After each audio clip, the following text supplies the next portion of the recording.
Muy buenos días para todos.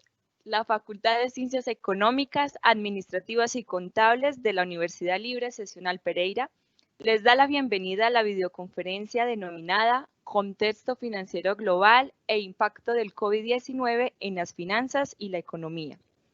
Extendemos un cordial saludo a nuestras directivas seccionales, al doctor Miguel González Rodríguez, presidente, y al doctor Fernando Uribe de los Ríos, rector.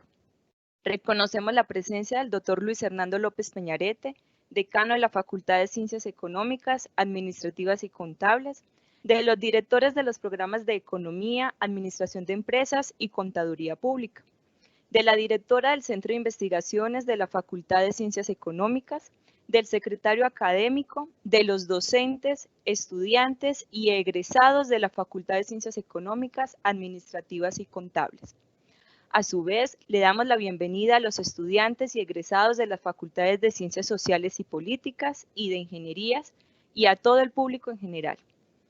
Les comparto que la opción de preguntas está disponible desde este momento a través del chat y al final de la conferencia se realizarán las más relevantes. De igual manera, les recuerdo que la asistencia a la conferencia se certificará, por lo que por favor recuerden inscribirse en el link que les vamos a enviar por el chat.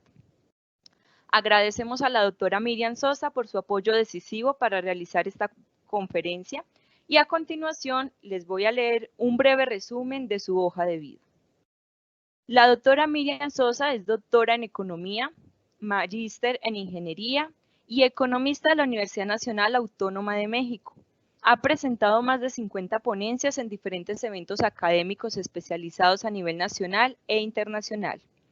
Es miembro del Sistema Nacional de Investigadores, nivel 1, y miembro numerario de la Academia de Ciencias Administrativas, ACACI. Pertenece al equipo editorial de la revista Investigación Económica. Es árbitro de revistas especializadas y reconocidas a nivel internacional, tales como Revista Contaduría y Administración, Revista Mexicana de Economía y Finanzas, Revista Investigación Económica, Revista Estocástica, Finanzas y Riesgo, y Frontiers in the Finance and Economics. Algunas de sus publicaciones son Desempeño financiero y prácticas administrativas en las microempresas mexicanas, un análisis con redes neuronales artificiales, predicción de la volatilidad en los mercados del petróleo mexicano a través de modelo GARCH asimétricos bajo dos supuestos distribucionales, inclusión financiera y ahorro en México, un análisis logístico binario y de redes neuronales artificiales, uso de TIC y productividad en México, un análisis subsectorial. Doctora Miriam, bienvenida a la Universidad Libre. Gracias por acoger o atender esta llamada. Y a nuestros asistentes, espero que disfruten del evento. ¡Feliz día! Muchísimas gracias a la maestra Angélica por la invitación. La verdad es que es un gusto estar aquí y tener la oportunidad de compartir con ustedes algunas de las ideas que han sido plasmadas en un par de publicaciones que ahora les comento cuáles son los nombres. Igualmente quiero agradecer al decano Luis Hernando López Peñarete. Él es decano de la Facultad de Ciencias Económicas, Administrativas y Contables.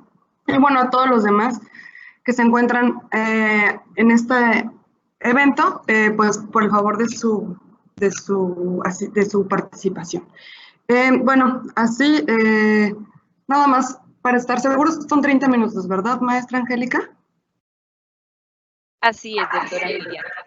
Perfecto, muchísimas gracias. Entonces, bueno, iniciaré compartiendo la presentación. Ok.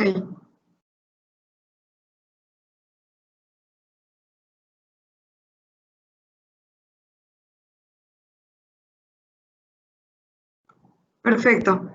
Bueno, como ya ha comentado la maestra Angélica, el título de la ponencia es Contexto Financiero Global e Impacto del COVID-19 en las Finanzas y en la Economía.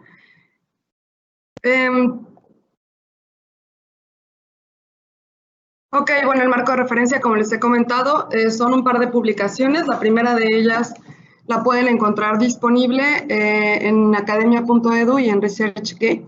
Es un esfuerzo conjunto, sobre todo del doctor Edgar Ortiz, el cual, bueno, ha tenido a bien conjuntar algunos temas que son de interés social, económico y financiero, a los cuales que quizás no se les da tanto énfasis, como el caso, por ejemplo, del consumismo. Y bueno, otro documento que está a punto de salir, que es de autoría individual de una servidora. Y bueno, algunas otras ideas que aún no han sido plasmadas, pero que quiero compartir con ustedes. El objetivo es analizar cuáles han sido los matices, patrones y dinámicas de la economía financiera internacional en un entorno que es frágil e incierto y sobre todo está altamente financiarizado, ¿sale? Más adelante vamos a ahondar en el tema, pero bueno, por financiarización vamos a entender que es un fenómeno en el cual la economía financiera ha estado dominando a la economía real, es decir, que tiene cada vez una creciente participación y bueno, que eso ha permeado hacia el resto de otros aspectos a nivel internacional y ha hecho cada vez más frágil la situación económica y social, sobre todo de países en desarrollo, ¿sale? En ese sentido, bueno, también se analiza cuál ha sido el impacto que ha tenido el choque exógeno, lo vamos a denominar exógeno porque es de tipo sanitario a diferencia de otras crisis, es decir, no es propio de la economía y de las finanzas, y bueno, también por otros especialistas ha sido llamado como efecto encierro o pandemia, y bueno, la mayoría de los autores, bueno, destacan que este ha sido la causa principal. A diferencia de nosotros, bueno, lo que nosotros argumentamos es que no tuvo como tal esta crisis su génesis en la propagación de la enfermedad y el confinamiento y que se haya detenido casi por completo la actividad económica, sino es resultado de un conjunto de fenómenos que se han ido gestando a lo largo de los años y que en algunos casos, por algunos autores, han sido detectados como los mismos que provocaron la crisis financiera global que fue iniciada por la crisis subprime en el año 2007 y que justo se volvió global en septiembre del 2008. Y así, además de esas fragilidades que ya traía la economía, vamos a tener que también había otras cuestiones que estuvieron aderezando la situación en los últimos años, pero bueno, dentro de las cuales destacan la desaceleración y alta incertidumbre que ha habido gracias a la disminución de la actividad económica de China, la contracción de la economía alemana, la guerra comercial entre China y Estados Unidos, la formalización del Brexit, que ha estado posponiéndose, y los conflictos locales en algunas economías emergentes como Argentina, Irán, Turquía y el Líbano. Cabe destacar que, como había comentado, algunas de estas fragilidades heredadas o irresueltas de la crisis financiera global, pues son, por ejemplo, una presencia creciente de banca sombra, de paraísos fiscales, un creciente dominio de la economía financiera sobre la real, deficiencias en la regulación, sobre todo en aquella que es macroprudencial, y algunas otras cuestiones que vamos a estar tocando en esta presentación. Cabe destacar que desde octubre del año 2019 ya se esperaba que hubiera una desaceleración económica importante para el año 2020, sobre todo porque la economía ya mostraba ciertos síntomas como una disminución en la inversión extranjera directa, en el comercio, el cual, bueno, tuvo un aumento solamente de un 1% y era en la mitad del año 2019 y había sido el año más bajo desde la crisis de la deuda soberana en el año 2012.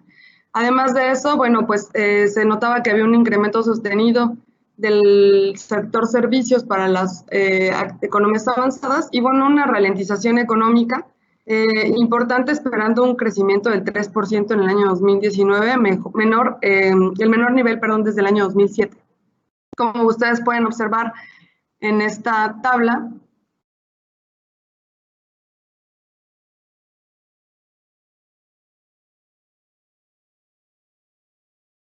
podemos ver justamente que, bueno, las economías avanzadas habían tenido un crecimiento en el año 2018 del 2.3%, se esperaba que bajara a 1.7% y en el 2019, y bueno, para el año 2020 igualmente, ¿no?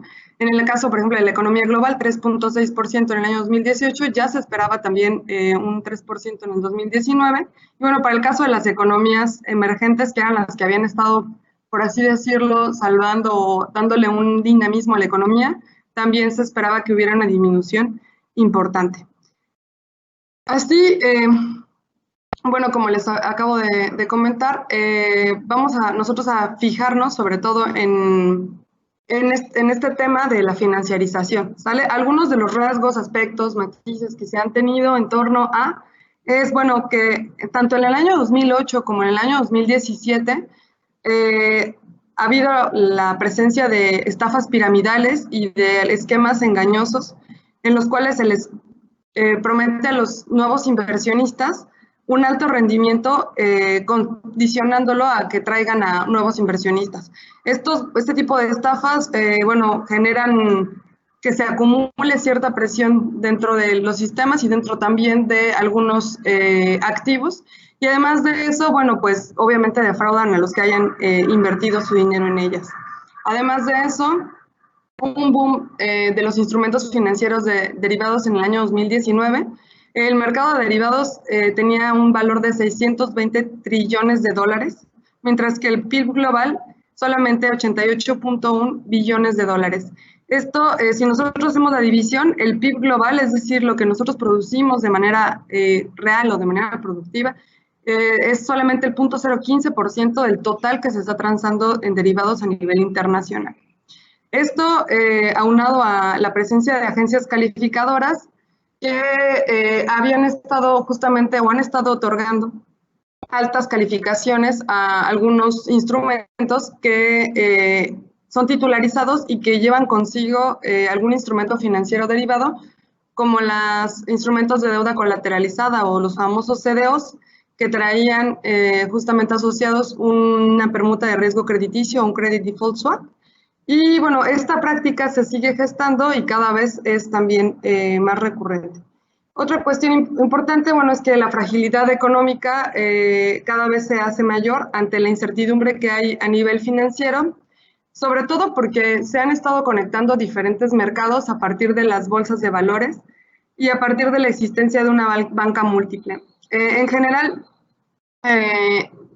algunos mercados como las pensiones, que es el ahorro de una economía en ahorro social para la etapa de desacumulación y para la etapa de vejez de los adultos, bueno, pues hoy en día se invierte de manera importante ese dinero en la parte bursátil, de tal forma que, pues cuando estos indicadores presentan algunas disminuciones, pues también estas se materializan en minusvalías para este ahorro que es tan importante.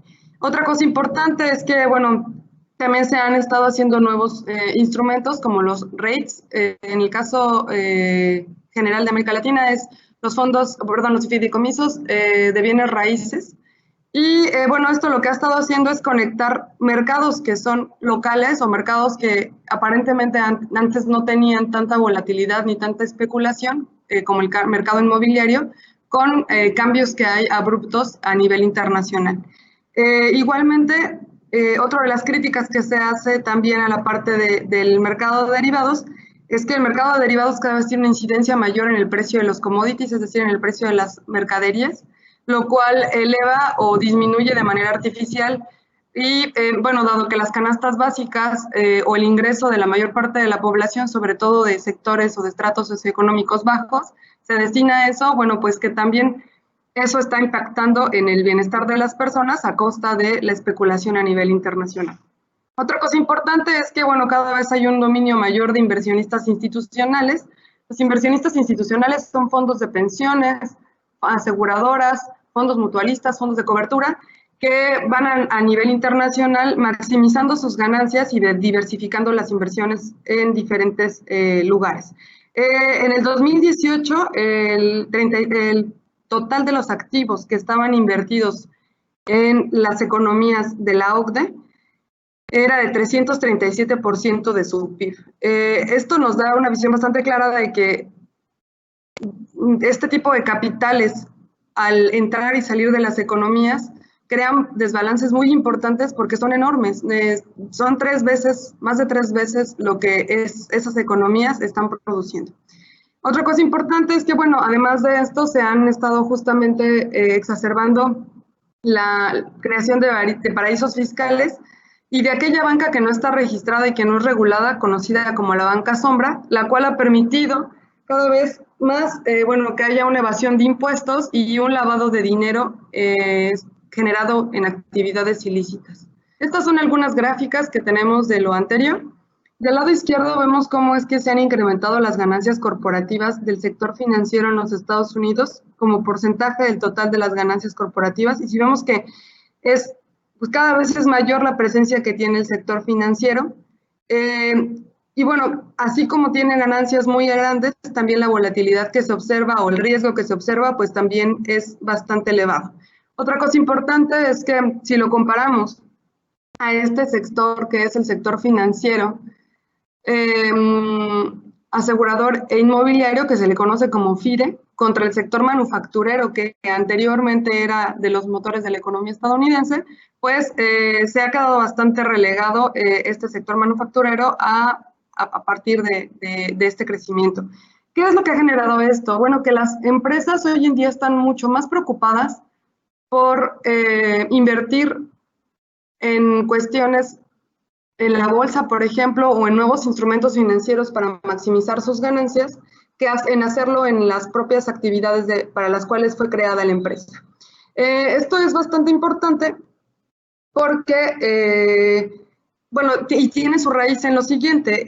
Lo que se ha observado es que a lo largo de los años ha habido una disminución en la tasa de ganancia, y esto debido a que el ingreso real de las personas se ha ido, o de los asalariados, ha ido disminuyendo, las ganancias corporativas han ido aumentando en su proporción, y ahora no hay suficiente demanda, además de que hay un incremento en el desarrollo tecnológico que ha hecho que la producción crezca de manera acelerada. Entonces, bueno, estas dos cuestiones han creado justamente que las ganancias en el sector productivo o en los giros de las empresas para las cuales fueron creados, pues cada vez sea menor y que ellos estén enfocando sus capitales hacia el sector financiero. Bueno, el tipo de empresas que hoy en día tenemos son empresas de tipo transnacional. Y bueno, hay una delgada línea casi ya imperceptible entre las empresas multinacionales y entre las empresas transnacionales. Para los objetos de esta presentación vamos a manejarlos como las TM, trans y multi. Y vamos a ver que están promoviendo estos dos fenómenos, tanto la financiarización como la promoción del consumismo, a través también de un consumismo de tipo apalancado, ¿sale? Entonces, bueno, empezamos con el lado izquierdo, en el cual les había comentado, bueno, que cada vez la inversión financiera tiene una mayor participación que la inversión real de estas empresas, aun que esas empresas no sean de tipo financiero. Muchos de ellos han creado nuevos instrumentos para poder financiarse, por ejemplo, ahora con el boom de la cadena de bloques, del blockchain. Lo que ha estado ocurriendo es que muchas de estas empresas están financiando proyectos para la creación de sus propias criptomonedas o de sus propios criptoactivos, o de plataformas justamente que sirvan a partir de este protocolo. Otra cuestión importante es que además de eso, bueno, se ha estado generando especulación en torno a diversos instrumentos y sobre todo o incluso sobre sus propios activos. Es decir, las empresas hoy en día multinacionales y transnacionales tienen un gobierno que es un gobierno de tipo corporativo. Un gobierno corporativo es aquel que está constituido por un administrador que no está vinculado justamente con ser el accionista mayoritario, ¿sale? En general se trata de dejar de lado las estructuras familiares o de otro tipo en las empresas, y el gobierno corporativo tiene como tal, como misión, maximizar las utilidades y mantener, pues, por así decirlo, contentos a los accionistas. Entonces va a hacer todo lo posible porque eso suceda. ¿Cómo es que ocurre? Bueno, en muchas ocasiones lo que se ha estado haciendo es recomprar las propias acciones de las empresas. ¿Por qué? Bueno, porque el pago del dividendo, si yo incremento el pago de dividendo para que los accionistas sigan invirtiendo en mi economía, ellos van a pagar una mayor tasa de impuestos. Pero si yo compro las acciones a un sobreprecio, entonces, bueno, a ellos les conviene porque me las venden un poco más caras, pero además el resto de la cartera o el resto de las acciones también elevan su precio de manera artificial al reducirse el número de acciones que hay en circulación. Otra cosa importante es que también el gobierno corporativo, para elevar o para mantener el precio de la acción y que se siga justamente garantizando el acceso a este financiamiento vía bursátil, lo que hacen es comprar derivados, por ejemplo, opciones, para justamente con un precio de la acción mayor, y ellos mismos justamente generan que el mercado de derivados termine influenciando el mercado bursátil y promueven el crecimiento del precio. Bueno, estas empresas empezaron a ganar muchísimo terreno, sobre todo a partir de la fusión y de la adquisición de empresas paraestatales en los años 90, en el caso de América Latina, y bueno, han ido incrementando su poder a nivel internacional, por lo cual, bueno, pues han estado justamente infiriendo en desplazar a la soberanía de los estados y bueno, pues con la amenaza justamente de no generar empleos, de no generar encadenamientos productivos. Entonces, pues muchas de las economías ceden su poder ante o les dan muchas concesiones a este tipo de empresas con tal de que se queden en el país. Otra de las cuestiones que existen es que, bueno, hay centros que son multipolares. ¿Qué quiere decir esto? Muchas de las empresas TM que se encuentran a nivel internacional son de origen de países desarrollados y ahí es donde, bueno, se tiene justamente el core de las ganancias y lo que ocurre es que, bueno, sigue justamente desarrollándose un proceso de dependencia centro-periferia con respecto a los demás países, sobre todo los países en desarrollo, en el cual el país desarrollado realiza la inversión y una vez que ha realizado la inversión, bueno, ocupa la mano de obra que es baja, además de eso, bueno, la contaminación y algunos otros estragos de tipo ecológico y ambiental lo realiza justamente en la economía en la que se está realizando la producción y al final las ganancias regresan a este centro que generalmente, repito, es una economía desarrollada.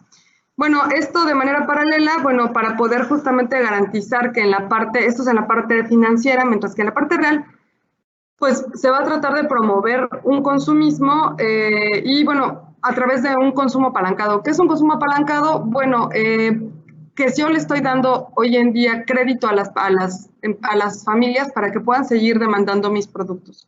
En el caso de muchos países, lo que ha estado ocurriendo es que las propias empresas han fundado sus instituciones financieras y han, por ejemplo, el caso de Volkswagen, el caso de Walmart, que tienen sus propios bancos para poder seguir incentivando su propia demanda. Esto es bastante importante porque el ingreso de por sí de las personas ya no alcanza para cubrir el consumo presente, entonces lo que están haciendo, bueno, es endeudarse y vulnerar su situación de tal forma que incrementa la probabilidad de caer en situaciones de insolvencia y, bueno, en situaciones también de pobreza. Otra cosa importante es que, bueno, a través de promover este consumismo, pues se ha estado sobreexplotando los recursos naturales, sobre todo con cuestiones como la obsolescencia programada o esa caducidad que ya se le da a los objetos para garantizar que sigas consumiendo. Además, bueno, se han estado distorsionando los patrones de consumo a través de la influencia psicológica, asociando justamente el consumo con éxito y con felicidad. Y bueno, esto va de la mano con la maximización de las ventas empleando psicología a partir de lo que cada vez se estudia más, que es la economía del comportamiento. Otra cosa importante es que las empresas cada vez proveen productos de menor calidad y esto en la industria, por ejemplo, de la alimentación o de la salud, ha estado provocando ciertos estragos en la población. Y bueno, esto al parecer no estaría vinculado con lo que estamos platicando. Sin embargo, recordemos que el COVID-19 es una cuestión sanitaria y, bueno, de una o de otra manera, el hecho de justamente que estas empresas cada vez paguen menos a sus trabajadores, hagan que trabajen más o que incluso realicen el trabajo de 2 o de otros 3 empleados, incrementa su estrés y además de eso, bueno, pues se les está ofreciendo productos de mala calidad que están impactando justamente en la salud.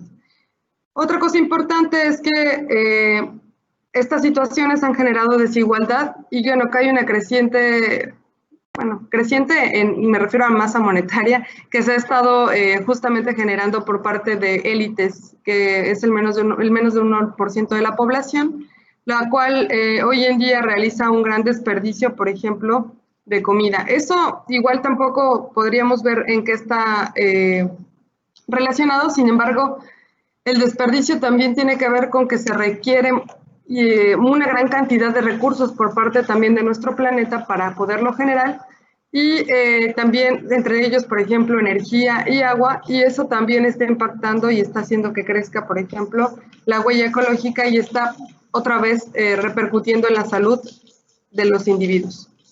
En el lado izquierdo tenemos una gráfica donde están justamente el desperdicio global en alimentos. Y bueno, si se dan cuenta, uno de los principales países en el cual ocurre ello es Estados Unidos. Después tenemos a Canadá, Suiza, Reino Unido, Bélgica, y bueno, ya casi al final, y desafortunadamente, bueno, el país del cual justamente yo provengo, que es México. Del lado derecho vemos una gráfica que nos expresa la situación que acabo de comentar en términos de la financiarización de la economía.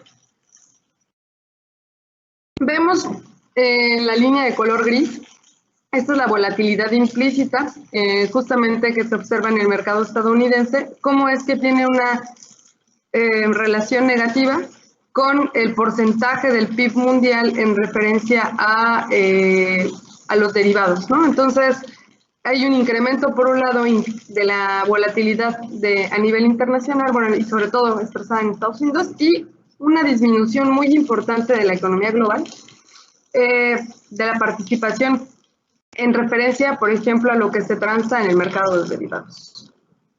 Les comentaba hace unos momentos que hay justamente un nuevo fenómeno, o hay un fenómeno que es más bien se ha dado de manera creciente, que es la recompra sobre acciones de, por ejemplo, en este caso del índice Standard & Poor's 500, y vemos que en la línea de color azul claro, pues este es el pago de dividendos que se ha dado, mientras que la recompra de acciones supera por mucho el pago de los dividendos. Y es una manera, como les acabo de comentar, de que los accionistas se vean beneficiados a partir de elevar el precio de las acciones de manera artificial, y además de eso, bueno, comprarle las acciones a un precio mayor.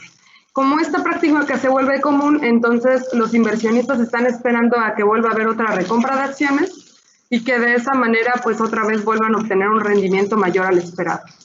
Otra cosa importante es lo que les acabo también de comentar, y es la participación de los inversionistas institucionales en los países, por ejemplo, de la OCDE, y cómo es que han incrementado las inversiones de manera importante.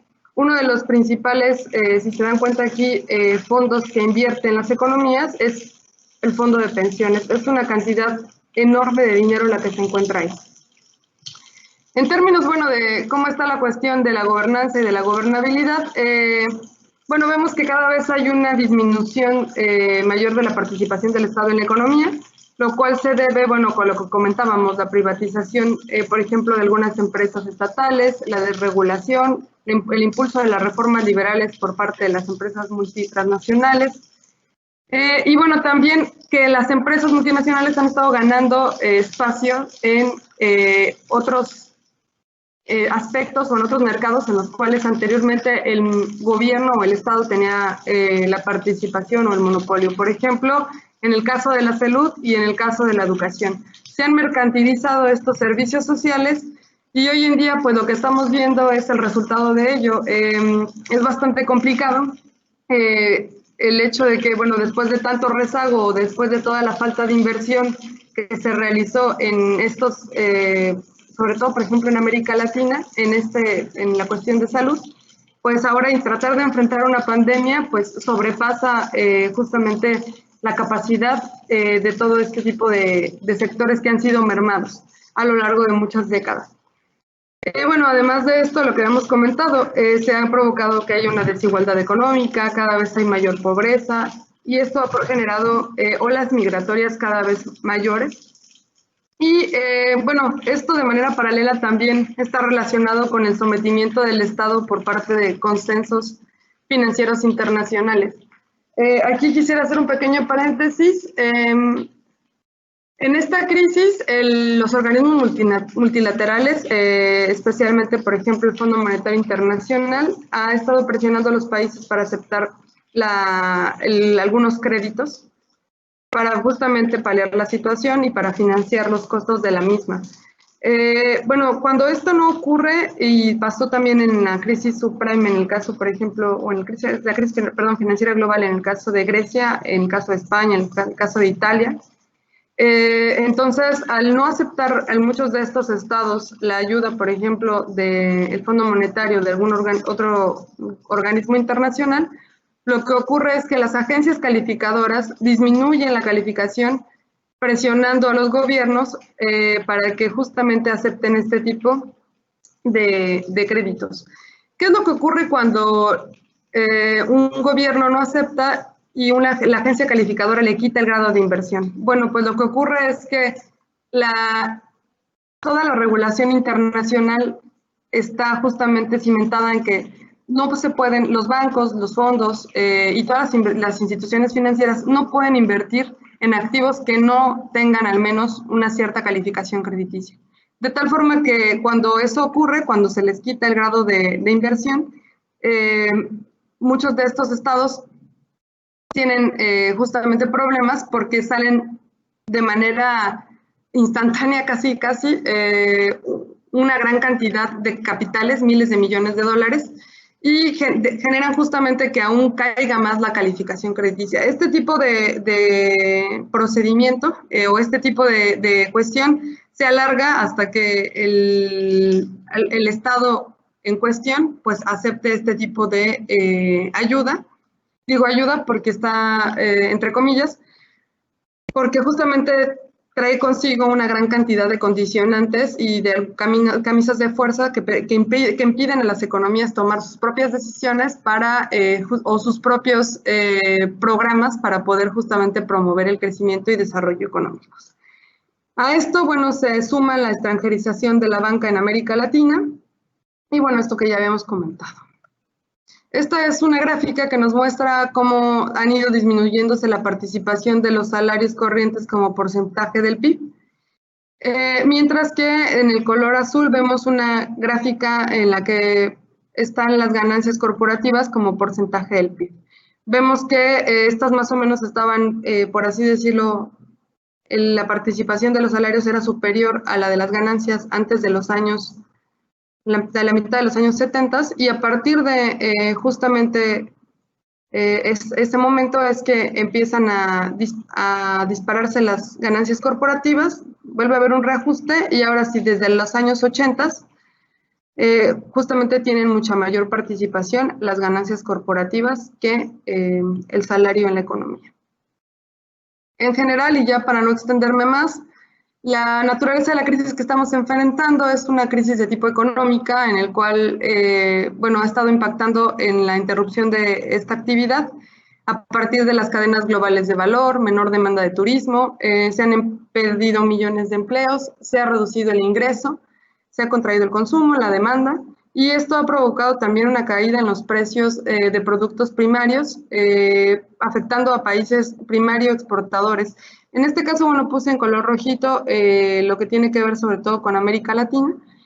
Y bueno, en general, los recursos que se tenían previstos para la infraestructura, para educación, para investigación, han estado ahora enfocados al sector salud, de tal forma que, bueno, todo ese progreso o todo eso, cuestión tecnológica que quizás sé que se pretendía avanzar, pues ahora tendrá que esperar algunos años. En general hay un ambiente total de incertidumbre que inhibe inversiones y bueno, hay un aumento de la aversión al riesgo, por lo cual han estado empeorando las condiciones financieras globales. Ha habido depreciación cambiaria, disminución paulatina de los pagos sobre créditos, lo cual podría haber generado una crisis bancaria. Sin embargo, la mayor parte de los bancos centrales a nivel internacional han tomado medidas para incrementar la liquidez y evitar que esto pueda ocurrir y que se dé una contracción de tipo crediticio. Igualmente ha habido un aumento del gasto público, lo cual si no se toma con cierta cautela, bueno, podría llegar a generar una crisis de tipo soberana. Y bueno, a la crisis económica y financiera se le pueden sumar la crisis social y psicológica, y bueno, las que ya teníamos, ¿no? Energética, alimentaria y climática o ambiental. Los mercados afectados son el mercado cambiario, el mercado de dinero. En el mercado cambiario tenemos depreciaciones, en el caso, por ejemplo, del dólar ante la libra esterlina y ante el euro. En el mercado de dinero ha habido una caída pronunciada de las tasas de interés. En el mercado de derivados ha habido, en el caso, por ejemplo, de los derivados sobre el petróleo, una situación que se conoce como contango, en el cual el precio futuro es menor que el precio de hoy en día. Y entonces, bueno, esto genera justamente que haya desequilibrios. Hemos tenido también caída importante en los precios de las mercaderías, como les había comentado, y bueno, esto ha estado desafiando los modelos económicos y financieros, ya que ninguno de ellos prevé que existan precios negativos.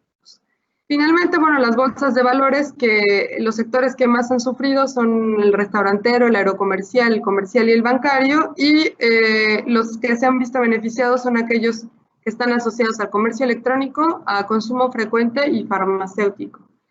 Bueno, aquí están algunas de las gráficas que traje sobre cómo han caído las tasas de interés a nivel internacional, en el caso, bueno, por ejemplo, de la FED y para nosotros el Banco de México, cómo se ha estado depreciando el dólar contra el euro y dólar contra la libra esterlina, y bueno, en nuestro caso, pues el peso mexicano contra el dólar estadounidense.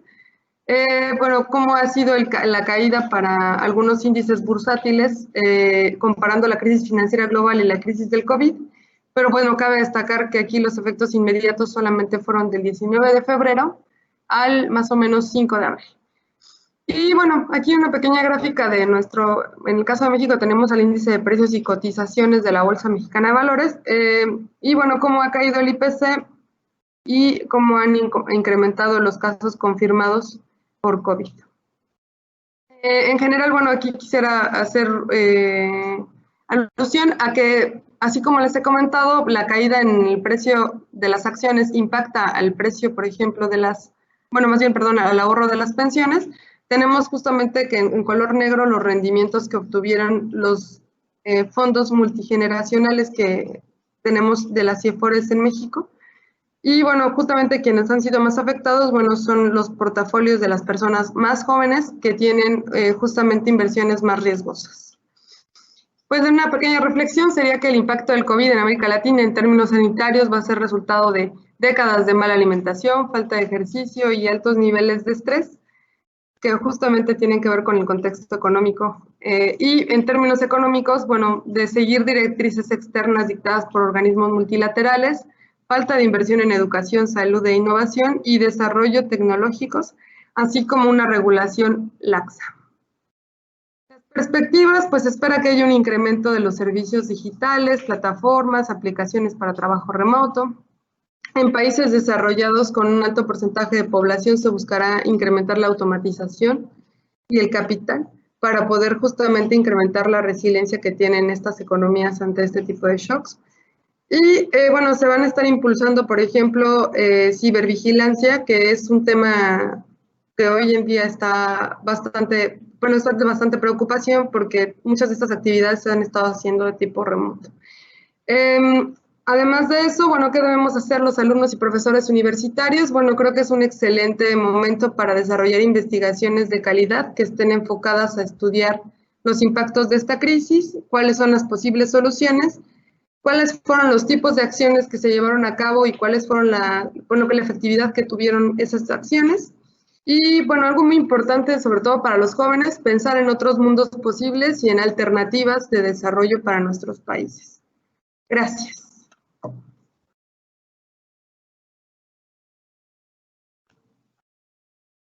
Muy bien, vamos a entonces, muchas gracias, doctora Miriam. Vamos a iniciar entonces con la sesión de preguntas.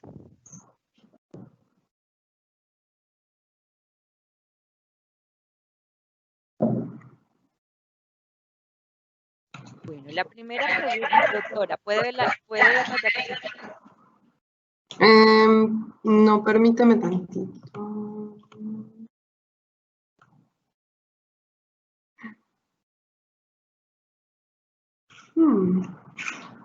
No, no lo puedo ver. Permíteme 2 segundos, por favor.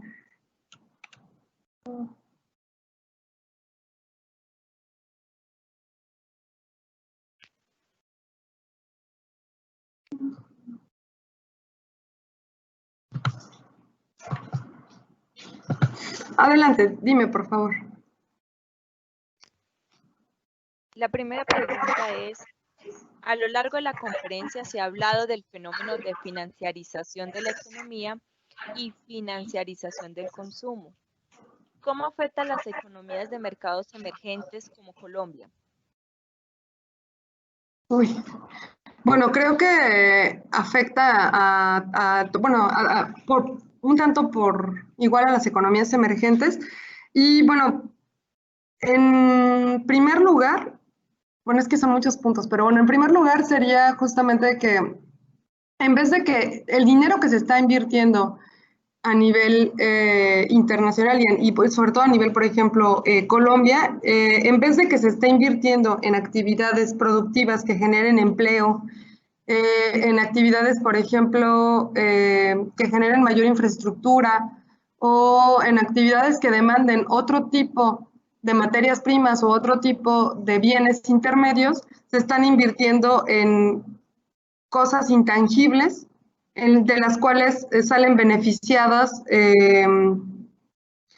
por ejemplo, empresas multinacionales o grandes fondos de inversión. Entonces, se está desviando, por un lado, el impacto que podría llegar a tener esa inversión en la economía real, pero también se está desviando la ganancia derivada de esas actividades hacia otros bolsillos, en términos muy generales. Perfecto, muchas gracias. ¿Cómo aprovechó China el COVID-19, la volatilidad bursátil? Uy, China es un tema súper apasionante. Personalmente creo que al inicio de esta pandemia todo el mundo pensaba que iba a estar grandemente afectado y que quizás era el fin de esta, que se le ha denominado también como tipo guerra fría, guerra comercial y que Estados Unidos vencerían. Sin embargo, creo que aprovechó todas las oportunidades que tuvo China, en primer lugar, para poder mostrar la capacidad de reacción que tiene en términos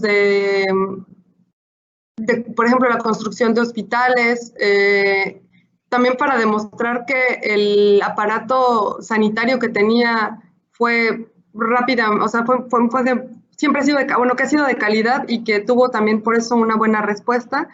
Y también, pues, como justamente para demostrar que el sistema económico que tanto se le ha criticado tuvo una mejor reacción que el resto a pesar de que ahí fue el punto de origen.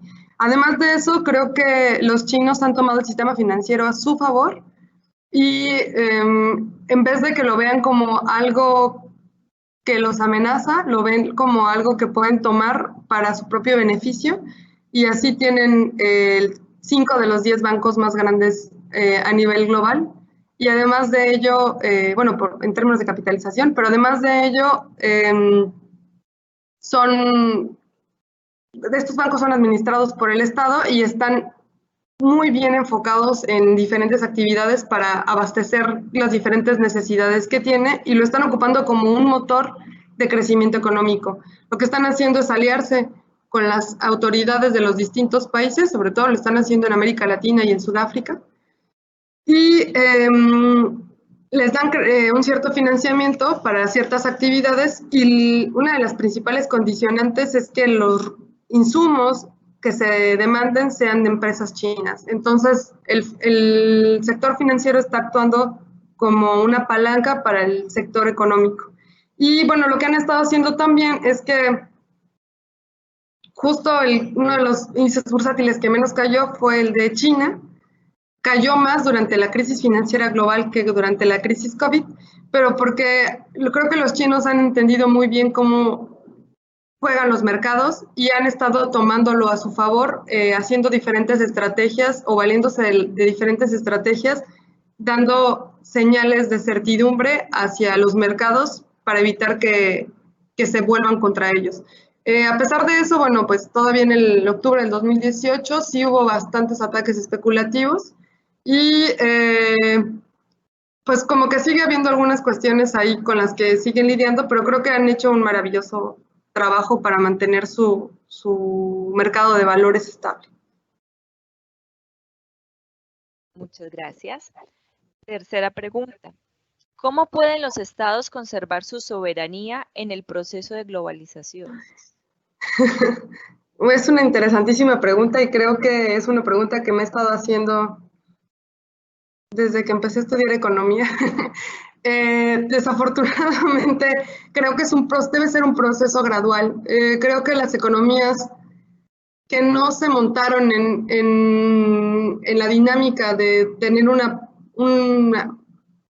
como un plan de largo plazo alternativo, como el caso, por ejemplo, de China, de Corea del Sur, tendrían que optar por una estrategia largoplacista, que las condiciones que se tenían hace 3, 4 décadas son totalmente distintas a las condiciones que se tienen hoy en día. Nuestras economías emergentes son altamente dependientes sobre todo, de la cuestión financiera a nivel internacional, y hacer cambios bruscos lo único que genera es incertidumbre y que se alargue la agonía. En realidad, yo creo que es poco a poco buscar fortalecer los sistemas educativos, los sistemas de innovación, los sistemas productivos, y eso nos va a dar la pauta para poder ganar terreno en el sentido financiero y poder ganar un poco de independencia ante este contexto financiero global. Muchas gracias. ¿Cuáles han sido los impactos positivos del proceso de globalización en las personas de ingreso medio y bajo? Hemos visto a lo largo de la conferencia los impactos negativos, la pérdida del valor de las pensiones, la pérdida de los salarios, pero entonces aquí se pregunta, ¿qué de positivo entonces nos ha traído este proceso de globalización? Muchas gracias. Esto también es una muy buena pregunta. En general, sí, no todo puede ser negativo. Creo que la cuestión positiva ha sido que en el caso, por ejemplo, financiero, al abrir las economías a nuevos capitales, es posible, que tú amplíes tus posibilidades de inversión. Entonces, gracias a eso es que tenemos mayor acceso a capital. Otra cuestión importante es que la globalización y en general también el sistema de mercado ha estado impulsando como ningún otro el cambio tecnológico, y eso ha traído justamente beneficios en temas de innovación en la salud o incluso también en la alimentación, en el transporte, en la producción, y eso ha hecho que se eleve la esperanza de vida de la población en general, a pesar de que sigue habiendo otras cuestiones que ya comentamos. Y bueno, además de eso, creo que hablando justamente también de estas cuestiones positivas, pues nosotros como jóvenes creo que tenemos ahora la oportunidad de viajar, de conocer otros lugares que quizás para generaciones previas era casi imposible. Y bueno, en términos creo que culturales se ha vuelto bastante rico el hecho de justamente poder hacer este tipo de intercambios. Y bueno, pues una de cuestiones positivas sería esto, ¿no? Que puedo dar una ponencia estando yo en México y ustedes en Colombia o en algún otro lugar, y que podemos escucharnos y compartir nuestras ideas. Entonces, creo que esas serían algunas de las cuestiones positivas. Perfecto. ¿Qué es una cadena de bloques? La cadena de bloques es una tecnología que ocupa, Bitcoin, que fue la primera moneda criptográfica. Entonces, en realidad es un protocolo que permite generar una red en la cual tú vas a poder estar haciendo o asentando registros, y toda la red los puede ver y los puede verificar. Entonces, este tipo de tecnología ha ganado mucha fama porque es segura. Prácticamente es muy complicado que se hackee, por ejemplo, porque el control no está centralizado, sino se encuentra en las diferentes partes de la red. Y gracias a esa tecnología, por ejemplo, Bitcoin tiene muchos limitantes tecnológicos, pero se han hecho nuevas criptomonedas que se les llaman altcoins o monedas alternativas, como Ethereum, como Ripple, y lo que están haciendo es montarle capas de programación, capas de código al código base de Bitcoin para extender esas limitaciones, y ahora en vez de solamente tener 21 millones de esas criptomonedas, puedes tener muchas más, o puedes realizar operaciones más complejas, por ejemplo, contratos inteligentes que se autoejecutan. Por ejemplo, cuando tú pagas la renta, puede ser dentro del contrato que tú le ordenes que en cuanto caiga el depósito, se pague la renta a la cuenta de la persona y cualquier otra persona puede verificar que eso esté ocurriendo. Y así como eso, bueno, también hay otras plataformas que se han hecho arriba de esa o utilizando ese tipo de tecnología que se conocen también como metacoins.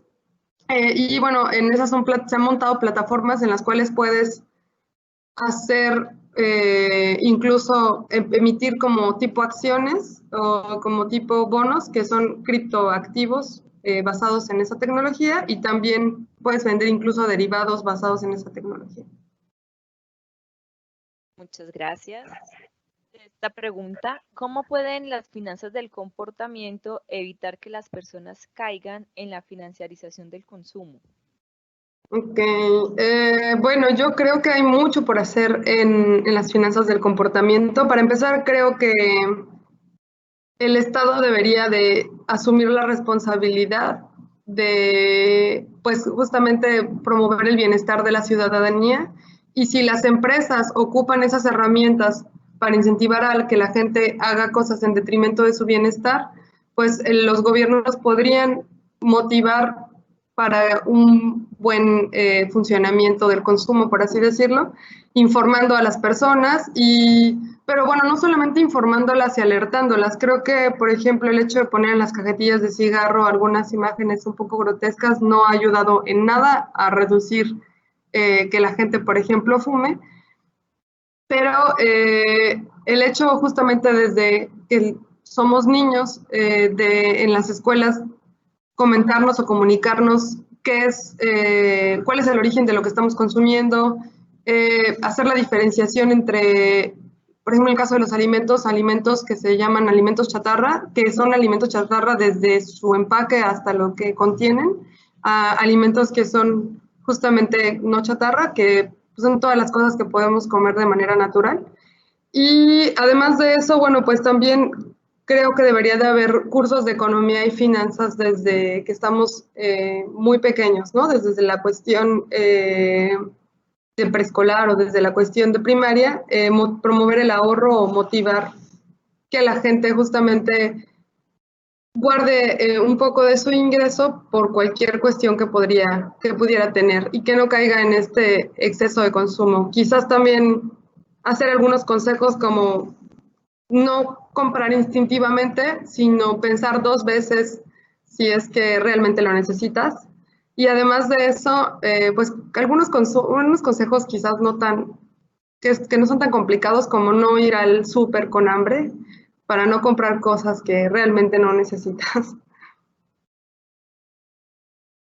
¿Puede ampliar el concepto de banca sombra? Sí, el concepto de banca sombra. Bueno, sobre todo durante la crisis subprime, se estuvieron generando algunas instituciones financieras que no están registradas ante la Security Exchange Commission en el caso de Estados Unidos o que no están registrados en las diferentes pues en los diferentes países, pero que están dando un cierto financiamiento y que están elaborando algunas operaciones, por ejemplo, de inversión, sin que esté al tanto, por ejemplo, las autoridades de regulación y de supervisión financieras. Esto lo que está generando es que del crédito que, por ejemplo, normalmente se tiene calculado o de la inversión que normalmente se tiene calculada, se amplíe mucho más y entonces que la especulación o que los efectos de una dotación de crédito que no esté pues bien pensada, entonces sean mayores y que generen mayor fragilidad en el sistema financiero. Se le llama banca sombra por eso, porque está a la sombra o no está a la vista de la regulación financiera internacional. Muchas gracias. Esto nos lo hace un docente de la facultad. Pregunta, ¿qué opina sobre la incidencia del COVID-19 en la pérdida sistemática de las libertades individuales y la injerencia cada vez mayor del Estado en los asuntos privados de los ciudadanos? ¿Cómo ve esto desde la perspectiva económica? Hoy súper interesante, gracias por la pregunta. Bueno, creo que antes del COVID ya tenía yo, bueno, creo que ya había estado leyendo y escuchando sobre todos estos debates acerca de la libertad y de la democracia y del uso cada vez mayor de la tecnología de la información y de la comunicación. En estados o en lugares como China, por ejemplo, o como Estados Unidos, bueno, sobre todo en China, el, existe un gran control sobre la población a partir justamente de los diferentes dispositivos que están utilizando los ciudadanos. De tal forma que no solo de manera oculta se controla qué es lo que la gente ve o qué es lo que la gente obtiene en sus búsquedas dependiendo de su perfil. Por ejemplo, el caso de lo que se conoce como filtros burbuja y otras cosas. Hay una crítica, por ejemplo, a los países, por ejemplo, latinoamericanos, que muchos de nosotros ocupamos sistemas que son manejados por Estados Unidos y por eso facilita, por ejemplo, el tema del espionaje por parte de este país. Otra cosa importante es que parte del sistema económico en el que estamos creo que está enmarcado en lo que se conoce como la teoría del shock o la teoría del miedo. Y justo una de las cosas que dice la economía del comportamiento es que los individuos tienen una racionalidad más acotada, es decir, son menos racionales cuando se encuentran bajo una situación de estrés o de miedo.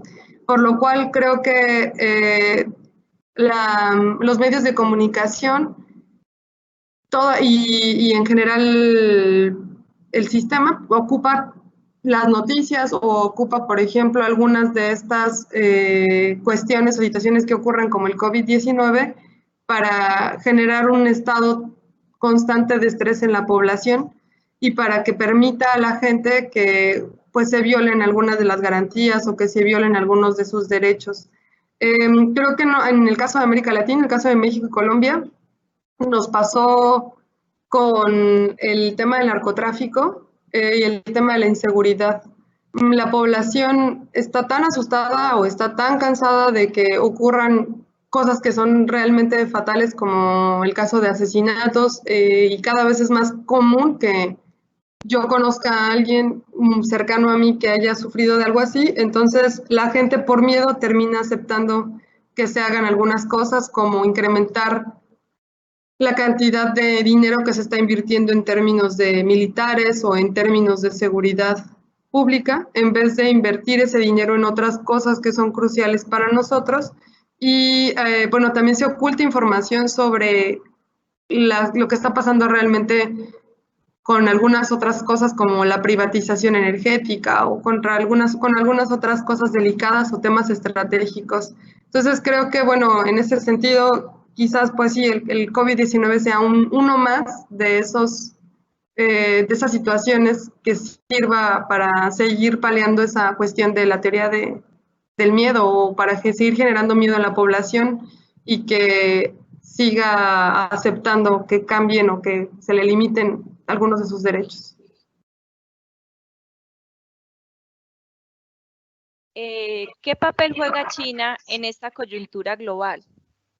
Claro que, bueno, breve, usted ya nos lo ha explicado un poco con la respuesta, pero bueno, ¿qué Sí, aporte le puede dar? bueno, un poco nada más como complemento. Yo creo que va a jugar papeles bueno, está jugando papeles muy importantes. Nosotros estamos un poco, México está un poco como entre melón y sandía en el caso de Estados Unidos y China, porque China nos ha estado haciendo bastantes guiños de ojo, no solo a México, a América Latina, y creo que ahora que Trump tiene una postura como muy cerrada, por ejemplo, el caso de ahora en el COVID-19 nos estuvieron mandando bastantes aviones con equipo médico y cuestiones de ese tipo, entonces creo que China va a seguir buscando establecer o fortalecer alianzas con América Latina y con otros países en desarrollo. E igualmente va a seguir buscando expandir el apoyo o expandir su poder financiero hacia otros países. Creo que y vamos a tener yo creo que bastantes años todavía de incertidumbre generada por una guerra comercial o una guerra económica entre Estados Unidos y China en lo que se balancea el orden financiero internacional. Esta pregunta nos lo hace otro docente. Dice, ¿cómo cree que se resolverán en el futuro los problemas que ocasionará la provisión de liquidez inmediata al sistema económico con endeudamiento de los estados ante los organismos financieros internacionales y que impactarán la inflación, la devaluación y el crecimiento económico? ¿Cree usted que hubiera sido mejor que los bancos centrales le hubieran entregado los recursos de crédito directamente a los gobiernos? Ok, bueno, también eso me lo estaba preguntando. Yo creo que en general los recursos que los gobiernos están ahorita justamente gastando pueden generar o van a generar problemas, como bien dicen, de inflación. Ahorita en el corto plazo no, porque la demanda está básicamente estancada, entonces en vez de haber inflación, yo creo que hubo deflación y se compensó con el incremento en la liquidez y con el incremento justamente también del crédito. Pero yo creo que van a tener que ir esterilizando esa liquidez conforme se vaya normalizando la actividad para evitar esas presiones inflacionarias al interior. A mí lo que me preocupa es la parte de la deuda, sobre todo porque si fuéramos países, los países latinoamericanos que generan que producen o que tienen alto valor agregado en sus exportaciones o que tienen un aparato industrial fuerte, no habría ningún problema porque podríamos hacer frente a la deuda. Sin embargo, creo que no es así y que eso puede generar problemas de largo plazo y presiones, sobre todo los organismos multilaterales que hayan prestado ese dinero a los estados y que todavía coaccionen más las acciones de esos estados. Relacionado con eso que usted acaba de decir, la deuda que han adquirido los estados para mitigar esta crisis sanitaria, ¿cree usted que afectará el grado de inversión de los países latinoamericanos? Depende. Yo creo que si los países latinoamericanos son obedientes y siguen las recomendaciones del Fondo Monetario Internacional, no. Creo que mientras se les garantice a los inversionistas el pago a partir de N cantidad de créditos, veamos el caso de Argentina, no importa. O sea, yo creo que todo tiene que ver con los términos en los que se manejen y en el discurso que manejen ante estos organismos multilaterales. Yo lo veo como son los dos brazos que se tienen, las agencias calificadoras por un lado y por el otro lado están los organismos multilaterales. Si tú sigues esas directrices que te marcan estos organismos, entonces las agencias calificadoras no tendrían por qué castigar. La última pregunta. Se ha venido evidenciando una nueva tendencia por parte de los estados hacia la nacionalización de la economía. Es el discurso frecuente de Donald Trump en los Estados Unidos. Es el discurso frecuente de Macron en Francia. Hemos visto que en enero de este año Reino Unido salió de la Unión Europea. ¿Cree usted que con el COVID-19 se va a promover la nacionalización de las economías? Bueno, creo que ese tema, incluso allá a nivel global se le denomina, bueno, a nivel general se le denomina como desglobalización. Ha habido una tendencia de reversión a todas estas dinámicas globales que habían estado menoscabando las condiciones socioeconómicas a nivel internacional para los diferentes individuos. Y a partir de eso es que salen los diferentes gobiernos a tratar de abogar pues por sus propios ciudadanos y justamente argumentan en pro del nacionalismo. Yo creo que esta crisis sí podría en un inicio generar que se exacerbe aún más esta postura nacionalista, que en el caso de los países en los que la izquierda o la parte social no tenga el desempeño que se esperaba, sobre todo por las cuestiones del COVID, entonces que incluso pueda venir una derecha radical y que abogue también a esto, pero que después, como nos lo ha mostrado la historia, el proceso globalizador viene en oleadas.